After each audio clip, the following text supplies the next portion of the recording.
Mariana Negrão, um pai ou uma mãe exaustos fisicamente e emocionalmente podem levar a problemas de saúde mental dos próprios filhos? Sim, eventualmente isso pode acontecer. O bem-estar parental é muito importante para o desenvolvimento saudável da criança. Este é o Sair do Labirinto. Eu sou o Paulo Farinha e vou conversar com a psicóloga Mariana Negrão sobre burnout parental. É licenciada em Psicologia pela Faculdade de Psicologia e Ciências da Educação da Universidade do Porto, doutorada pela Universidade do Minho, psicóloga há 20 anos. É também professora da Universidade Católica, onde faz investigação, e de há uns 8 anos para cá, Mariana Negrão, dizia-me há pouco, antes do início desta conversa, que recebe cada vez mais casos de burnout parental. Mariana Negrão, bem-vinda. Vamos diretos a este palavrão. O que é exatamente o burnout parental? O burnout parental é um síndrome constituído aqui por vários sintomas. Começa por uma exaustão avassaladora, física, psicológica dos pais, uma exaustão específica a este papel parental, que resulta de um stress crónico, prolongado em termos parentais. Desculpe interrompê-lo, em termos parentais, em que a causa daquele stress e daquele cansaço é a parentalidade. É a parentalidade, tal e qual. Mas quando falamos em burnout, habitualmente ouvimos falar, associamos isso ao trabalho, a uma expressão ainda por vezes utilizada, que é o esgotamento. Qual é a diferença entre estes dois tipos de burnout? A questão é exatamente o papel que está aqui em causa, não é? E enquanto que o burnout tem razão, é mais visível socialmente, não é? Está ligado às questões de trabalho, dizer também que o burnout parental é um fenómeno relativamente recente no seu conhecimento, não é? E que a investigação é relativamente recente, mas de facto nos últimos 20 anos, mais ou menos, tem-se percebido que há também esse sentido de exaustão e de esgotamento especificamente no papel parental, não é? E porquê é que nos últimos anos tem aumentado? Já falaremos exatamente de sintomas de burnout parental e como se detecta e como se trata, mas porquê é que nos últimos anos há mais casos de burnout parental? Porque os pais estão mais ansiosos, os filhos estão mais difíceis, os tempos estão mais difíceis? Se calhar um bocadinho de tudo, não é? De facto, por um lado, temos que pensar a forma como o próprio papel parental é conceitualizado. E fruto de muitas mudanças e muitas muito positivas, a verdade é que, se já o Freud dizia que o papel parental era o papel impossível, não é? Era a tarefa impossível, porque é sempre de uma grande exigência, não é? E, na verdade, os desafios estão sempre em mudança e há sempre uma tentativa permanente de ajuste dos pais às novas necessidades do papel, dos filhos, etc. A verdade é que hoje em dia, e muito bem, em ordem àquilo que são os direitos da criança, etc., a verdade é que o papel parental e as concepções sobre o papel parental e o que é ser um bom pai ou uma boa mãe, eventualmente têm sofrido aqui de uma exigência maior. E isto muitas vezes é complicado de gerir nos próprios adultos, não é? Que têm mitos de ser o pai perfeito, a mãe perfeita, sendo que isto obviamente não existe. O tema do pai perfeito e da mãe perfeita e da parentalidade, e eu estava a tentar evitar usar a expressão da parentalidade positiva, que tem uma série de vantagens, mas traz a reboque uma série de comportamentos e de alguns momentos menos bons para as famílias. Isto contribui também muito, esta exigência de sermos os pais perfeitos, e as redes sociais também, e as comparações, e termos sempre que garantir o extraordinário bem-estar de toda a gente, às tantas coloca a fasquia muito alta, não é verdade? Exatamente, e em muitas situações é esse mito da perfeição que opera também aqui esta constrição no papel, não é? Porque não há perfeições e o desígnio da parentalidade positiva é positivo em si, não é? Mas às tantas, e como costumamos dizer na gíria comum, o bom é inimigo do ótimo. Levando a questão ao exagero, mas não posso deixar de a fazer, pais que sejam mais adeptos ou que tentam ir mais ao encontro da parentalidade positiva e levá-la, enfim, interpretá-la da forma que acham mais eficaz, estarão mais suscetíveis, mais propícios a desenvolver um burnout parental?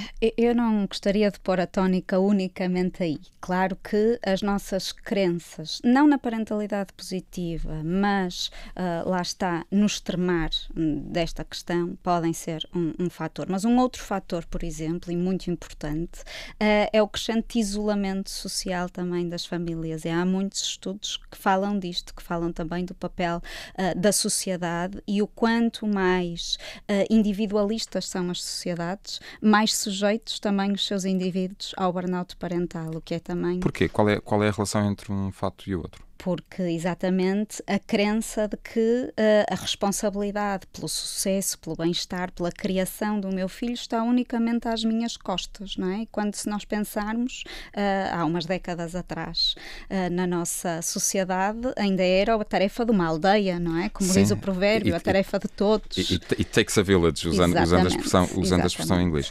E então, voltando ao próprio do burnout parental, é então mais fácil hoje em dia ficarmos extraordinariamente cansados pela educação dos nossos filhos e por tentarmos ser esses pais tão atentos, tão presentes, É um bocadinho por aí? Eventualmente sim, não é? Porque exatamente temos esta crença de que somos os principais ou únicos responsáveis e que este papel é tem uma bitola extraordinariamente exigente, porque temos que acautelar muitas questões, não é? De agora, do futuro, da escola, dos tempos livres, das experiências, do não traumatizar, etc. E temos aqui, de facto, um compósito muito grande de expectativa a que é difícil corresponder. E andamos muito a correr entre levá-los para o treino, depois para o outro treino, depois para o ATL e depois para, enfim, uma série de atividades que eles têm. E no meio disto tudo, Mariana, como é que se detecta um caso de burnout parental? Como é que se distingue? E um caso de cansaço? Portanto, É importante isto porque, obviamente, já dissemos, não é? A parentalidade é, obviamente, uma tarefa intensa, muito global, que pede muito de nós e dos nossos recursos, exigente, e vai haver stress associado e vai haver cansaços associados. Mas aqui a questão é a da intensidade e a da cronicidade. Não é? Portanto, de alguém que na verdade já arrasta este stress de uma forma muito intensa, muito crónica ao longo de bastante tempo e que começa a ter também depois outros sintomas. Começa, por exemplo, a haver um distanciamento, principalmente um distanciamento emocional face aos seus filhos, exatamente para tentar preservar alguns dos recursos psicológicos. Então, se perguntássemos, se eu lhe perguntar quais são exatamente os sinais de alerta para um possível burnout parental, é possível elencar meia dúzia deles? Então, se calhar, essa questão da exaustão, da grande exaustão física, psicológica, do sono que não é reparador e um cansaço persistente, a questão também desse sentir de algum distanciamento, de eu ser o pai funcional, o pai que se calhar até cumpre, lá está, essas idas e voltas, mas que não tem depois até prazer e este grande... A parentalidade, ao mesmo tempo que é exigente, é também muito preenchedora, muito valorizada, não é? E deixamos de ter esse sentido de prazer, de valorização e até sentido de eficácia na nossa parentalidade. E, portanto, também há depois um grande contraste entre o pai que eu já fui, ou que eu gostaria de ser, e aquele que eu efetivamente sou. E há muita culpa e muita vergonha associada a toda esta vivência, não é? E quando é que este burnout parental, ou quando é que estes sinais de alerta são verdadeiramente graves a ponto de a pessoa sentir, ou ela própria, ou os que rodeiam, que é preciso pedir ajuda? Quando se passa aqui, é muito importante nós centrarmos sobretudo na prevenção, não é? E sobretudo não estarmos à espera realmente que já haja uma exaustão demasiado grande para intervirmos e atentarmos aos pequenos sinais desse cansaço e desse desprazer. Mas aqui um grande passo é realmente o passo que vai desse cansaço unicamente para a sensação de que eu já não consigo retirar gozo do meu papel, não é? Que eu já não consigo ser mais do que o pai em piloto automático, o pai que faz o que tem que fazer, mas sem um envolvimento mais aprofundado. Portanto, o garantir essas viagens entre a escola e casa e todas as atividades, as refeições, garantir naturalmente o sustento, e os pais e as mães têm que trabalhar para isso, e depois o prazer do estar por estar pelos filhos, isso vai-se esbatendo, é um sinal. Vai-se erudindo, exatamente, vai-se erudindo. Tanto que em casos extremos é mesmo eu não consigo estar, não é? Eu não consigo estar. E as crianças ou os adolescentes, por vezes, detectam esses sinais da parte dos pais? Sim, tudo na família é uma dinâmica e há uma enorme bidirecionalidade, não é? E claramente muitas crianças e muitos adolescentes vão sentindo os sinais dos pais mais cansados, dos pais menos disponíveis, dos pais que até, lá está, mantêm o corpo presente e mantêm essa funcionalidade, mas não estão verdadeiramente abertos e disponíveis para ouvir, para acompanhar, para perguntar, como eventualmente o faziam no passado, e as crianças e os jovens também conseguem aperceber-se dessas diferenças, e portanto também as crianças e os jovens, também companheiros, maridos, mulheres, detectam muitas vezes essas situações. Porque por vezes é difícil para o próprio perceber que pode estar perante um caso de... Para já só o termo burnout parental é algo que admito, ou pergunto eu, que possa ser difícil às vezes de admitir, não é verdade? Nós tendemos a normalizar muito os cansaços, não é? Seja aqueles relativos também ao trabalho e seja, nomeadamente, relativos ao papel parental. Tendemos a normalizar e, portanto, a não ver, se calhar, a intensidade da questão, a pervasividade da questão até tarde. Não é? E não ocorre também um certo estigma em torno do conceito, e levando a uma expressão que eu escrevi para ter a certeza que não me engano, que é: antigamente não havia cá tempo para essas coisas, antigamente não havia cá burnout parental, e eu tive 4, 5, 6 filhos e não tive tempo nenhum para essas coisas. Isto ainda ocorre, não ocorre? Também, claro que sim. E como é que se lida com isso? Pois, muita da questão depois terapêutica também passa pela aceitação, não é? E muito aqui também por ganhar alguma compreensão e alguma normalização também de estados que podem ser sentidos como negativos, mas que podem fazer parte. Como é que se faz um diagnóstico de um burnout parental? Os seus pacientes que acompanha e que têm um burnout parental sentem que podem ter isso? As pessoas batem-lhe à porta a dizer: doutora Mariana, acho que tenho um burnout parental, ajude-me. Geralmente não vêm com o rótulo, não vêm com essa consciência, mas vêm com estes sinais e esta consciência de um grande cansaço e esta verbalização ou este sentir de que realmente estão muito aquém daquilo que já foram enquanto pais e muito aquém daquilo que gostariam de ser. E, portanto, a partir daí é de facto feito esse diagnóstico, é feita essa... Quanto tempo, quantas sessões são necessárias, ou são 3 ou 4 perguntas, para se concluir que um pai ou uma mãe poderão estar com um burnout parental? Depende. Temos que analisar realmente a situação, a vivência daquela pessoa, a sua constelação também, social, familiar. A sua constelação? O seu entorno familiar. O ecossistema. Exatamente. Há instrumentos específicos, não é? Para isso, mas geralmente a entrevista clínica terapêutica é aquilo que permite o reconhecimento dessas situações. E após essa entrevista, mas isso resolve-se numa sessão? Resolve-se, quer dizer, o diagnóstico chega numa sessão? O diagnóstico poderá ser possível numa sessão. Então, o trabalho... Há um paciente ou uma paciente, e já agora uma questão: há mais homens ou mais mulheres a queixarem-se de burnout parental?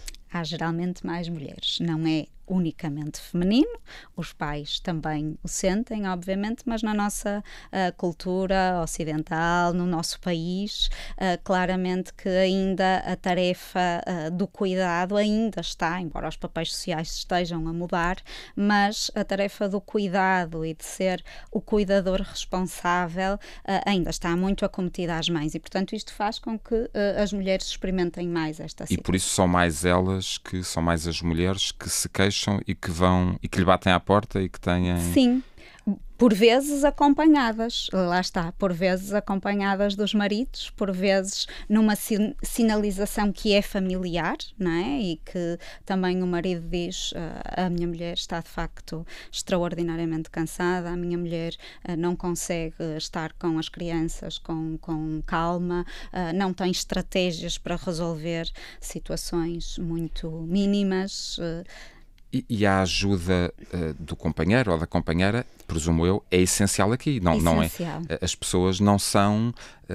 lá está, há um ecossistema, portanto, há toda uma relação familiar e uma dinâmica familiar e, portanto, é importante a ajuda para resolver esta questão. Sem Como é dúvida. que isso... E as pessoas são chamadas também à consulta? Depende. Poderá ser um processo muito individual, mas tentando ativar aquilo que são recursos do ecossistema também. E isso às vezes não cai na terapia familiar? Poderá eventualmente vir a calhar. E às vezes não cai na terapia de casal? Poderá, não necessariamente, mas a questão da coparentalidade é uma questão importante, não é? Nós, para o burnout parental, temos uma série de fatores de risco que são mais individuais e que têm a ver com esta questão exatamente de uma autocrítica, de um perfeccionismo, destas crenças de perfeição na parentalidade, etc. Mas temos também fatores, lá está, da ecologia, da família, que dizem respeito, por exemplo, a este suporte de todo, ao suporte social, mas também, muito especificamente, coparental. E, portanto, este pode ser um recurso importante a ativar para a evolução positiva da situação. Havendo um pedido de ajuda, há uma sessão, 2 sessões, as que forem necessárias, há um diagnóstico. E o tratamento? Como é que se faz o tratamento de um burnout parental? Na verdade, e como lhe dizia há pouco, esta também estamos na infância do conhecimento desta questão e não há muitas terapias indicadas absolutamente para esta questão. Há este reconhecimento de que, por um lado, não podemos ver só a pessoa, temos que ver realmente a pessoa no seu funcionamento familiar, social, no ecossistema. Ok? Há evidências de que, por exemplo, e isto numa linha que ainda é de prevenção, mas que pode ter aqui alguma atuação também mais remediativa, de que intervenções psicoeducativas sobre questões... Estamos a falar ao nível dos comportamentos? Estamos a falar sobre exatamente termos consciência, lá está, de que este papel não temos que acertar sempre, podemos errar, as crianças toleram,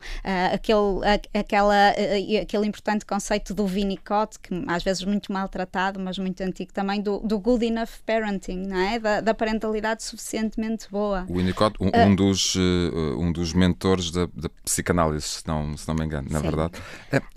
E no meio disto tudo... Há então aqui um processo, enfim, estamos na infância da análise, da sistematização e também de definir tratamentos de um burnout parental, mas com base na sua experiência, em quanto tempo é que, depois de alguém lhe bater à porta, sente, sim senhor, ganhei com estas consultas, ganhei estratégias, ganhei uma outra forma de ver estas coisas e, portanto, agora sinto-me mais saudável, sinto-me mais preparado. É difícil responder assim de uma forma muito objetiva. Tenho casos com evoluções muito distintas também em função do momento em que chegam, porque é de facto muito diferente vir nos sinais ainda relativamente iniciais desta exaustão e do iniciar dos processos seguintes, que são realmente distanciamento, ou vir já em completo burnout, não é? E, portanto, podemos ter aqui evoluções muito distintas em função do tempo. O seu paciente ou a sua paciente que acompanha há mais tempo com o diagnóstico de burnout parental, Quanto tempo é este? 1 ano e meio. E tem outros pacientes que já acompanhou e a quem deu alta e que depois... Muito, sim. Por vezes é necessário também recorrer a outras abordagens, por vezes pode recomendar para psiquiatria, para que haja aqui uma componente de medicação. Poderá ser necessário, sim, porque exatamente, lá está, em termos de sintomas, há depois consequências que são gravosas, não é? Que têm que ver com os padrões de sono, que têm que ver com dor crónica também, que têm que ver até, e esta é uma das questões, há várias questões que são importantes e devem nos levar a olharmos para estas situações com seriedade, não é? Um dos sinais que pode ser difícil, de facto o papel parental é um papel muito identitário, não é? E portanto, se eu estou realmente numa situação de muita dificuldade neste papel, isto muitas vezes leva ao sentido de escape. Ora, não é fácil escaparmos ao papel parental, não é? Nós, eventualmente, de emprego até podemos mudar, até podemos tentar fazer transições, sejam mais fáceis ou mais difíceis. Mas não deixamos de ser pais e mães. Não deixamos de ser pais e mães. Portanto, o escape, a ideação suicida, as questões da violência contra a criança estão entre algumas das consequências pessoais, familiares, relacionais que estão documentadas para o burnout parental. E já acompanhou algumas situações dessas? Situação de uma maior conflitualidade familiar e uma maior violência emocional e verbal para com as crianças. Sim. São frequentes? Sim, são presentes. E dessas situações que acompanhou e após o processo terapêutico, seja o que já concluíram, sejam aqueles que estão em curso, há melhoras? As pessoas sentem-se melhor? Claro que sim, claro que sim, sim.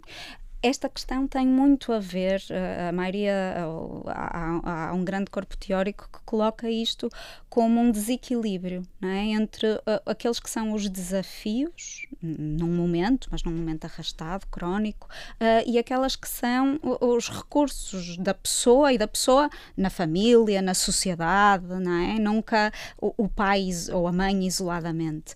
E, portanto, aquilo que se trabalha é exatamente também fortalecer estes recursos. E isso faz com que o equilíbrio se reajuste, seja distinto e haja a melhoria também destes sinais e sintomas. Estamos no nosso tempo, mas não queria deixar de lhe perguntar. O burnout parental pode vir acompanhado de outros desafios de saúde mental, portanto, pessoas com maior propensão ou com diagnósticos de ansiedade, de depressão ou de outras situações mais graves, são mais propícias a desenvolver burnout parental? Há alguma correlação entre o burnout parental e quadros depressivos e ansiosos. Há fatores comuns, e há pouco falava, por exemplo, do perfeccionismo, não é? Do neuroticismo enquanto traço de personalidade. Isto, de facto, é um fator predisponente para o burnout parental e para outras situações, também para o burnout profissional, também para a depressão, etc. Mas são conceitos diferentes e isto é importante, não é? O burnout parental está, de facto, restrito à dimensão do papel parental e mesmo lá está o desprazer, a desvinculação que há é em relação a este papel, mais do que a outras várias questões de vida, não é? Como vemos, por exemplo, no caso da depressão. Portanto, são a investigação, a análise clínica, etc., tende a mostrar que são distintos, obviamente, com alguma similitude. Não há duas pessoas iguais, não há dois pais iguais, duas mães iguais, dois padrastos, madrastas, seja o que for, e também não há dois filhos iguais. Filhos diferentes podem gerar comportamentos diferentes e reações diferentes da parte dos pais? Seguramente, em toda e qualquer circunstância, não é? A parentalidade é mesmo este ajuste a uma criança em específico e, portanto, naturalmente que diferentes filhos, diferentes pais em diferentes momentos da vida, e esta é outra coisa que tendemos a não ver bem. Temos também, eu vejo muito o discurso de eu sou o mesmo pai, eu sou a mesma mãe e o produto é tão diferente, ou eu sinto-me tão diferente. Mas não a situação é diferente. Claramente, não é? A minha situação laboral, o meu conforto, a minha alegria face à vida são diferentes em diferentes momentos e isso faz de mim um pai ou uma mãe diferente. Chegamos ao fim da entrevista de hoje. falámos sobre burnout parental com a psicóloga Mariana Negrão, falámos sobre parentalidade positiva, desafios dos tempos de hoje, sobre esta procura da perfeição, sobre pessoas diferentes, filhos diferentes e às vezes também diagnósticos e tratamentos diferentes. Este foi o Sair do Labirinto, hoje sobre burnout parental com a psicóloga Mariana Negrão. Até à próxima.